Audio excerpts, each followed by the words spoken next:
I am not a historian, but neither are you. So, how about we the people learn this stuff together? Welcome to US 101.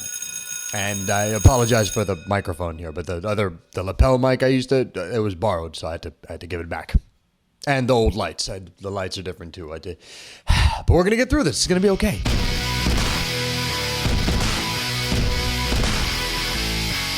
A lot of people are up in arms over the fact that Trump has given White House jobs to his son-in-law, Jared Kushner, and more recently, his daughter, Ivanka. And no, her White House job is not First Lady, despite how it may look sometimes. And the reason that people are getting upset is because they're claiming that Trump has violated what is known as the Anti-Nepotism Law. Now, in case you're unaware, the Anti-Nepotism Law, aka Section 3110, explicitly states that a public official may not, quote, appoint, employ, promote, advance, or advocate for appointment, employment, promotion, or advancement in or to a civilian position in the agency in which he is serving or over which he exercises jurisdiction or control any individual who is a relative of the public official. To put it in simpler terms, if you're president of the United States and you decide to nominate your brother or sister for Secretary of State, you are in serious doo-doo. Basically, the reason that this law even exists to begin with is to stop public officials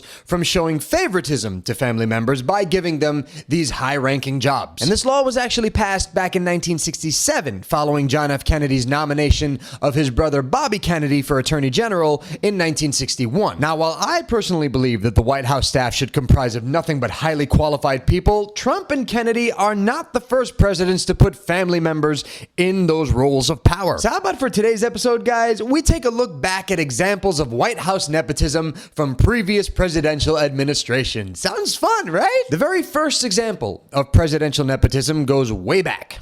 Like way back, like all the way back to the 18th century, specifically President number 2, the deuce himself, John Adams. John Adams actually appointed his son, John Quincy Adams, as the U.S. minister to Prussia. Now, prior to this appointment, John Quincy actually had experience as a diplomat when Washington made him the minister to Holland. But J.Q. Adams was not the only example of nepotism on Adams's part. In fact, Adams went deep with his family with these appointments. In 1800, he appointed his son-in-law, William Stephen Smith, as the surveyor of the Port of New York, his brother-in-law as a postmaster, and John Quincy Adams' father-in-law as the superintendent of stamps. And it turns out that quite a few presidents in the 19th century were big fans of nepotism. Huge fans. Huge fans. Just to name a few presidents that brought family members into their administrations: James Madison, James Monroe, John Tyler, Zachary Taylor, and James Buchanan. Oh, and let's not forget Ajax, man, Andrew Jackson, who made it a point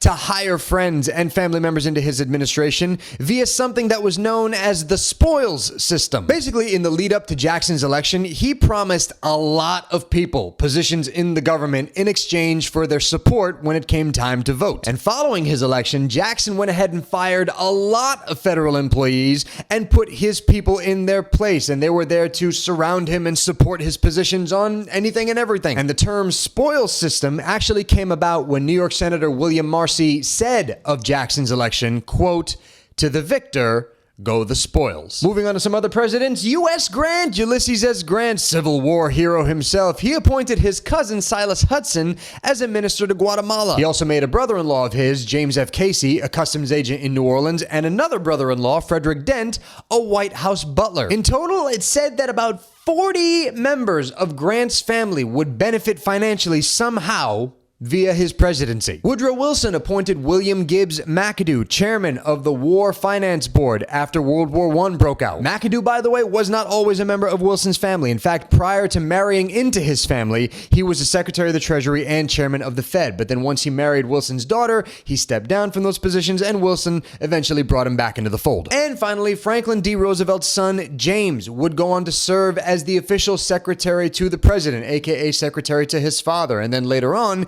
he would be the coordinator of 18 different federal agencies. As you can see, over the course of history, a lot of presidents have made a point of keeping family close, and In one way, it makes sense, right? I mean, you're with members of your family for most of your life. You know them better than pretty much anyone else, so why wouldn't you want to hire them to come on and work for you? But see, that's where the line starts to get a little blurry though, right? Because, when you hire on family, they think that they can get away with more on the job because they're not a typical employee, and then when you have to call them out because they something up on the job, then they get way too angry and they take it too personally, and then they start throwing insults at you about how you're adopted and you're not really your mother's actual son. And basically, what I'm trying to tell you is don't hire your brother-in-law to work with you, okay? Because your brother-in-law is an So what do you guys think? Let's have a discussion in the comment section, man. Do you think that there should be an anti-nepotism law? Do you think that it does show favoritism? Or should the president be able to hire whomever they want, regardless of whether they're family or not? Let me know your thoughts. And also feel free in the comment section to vent about your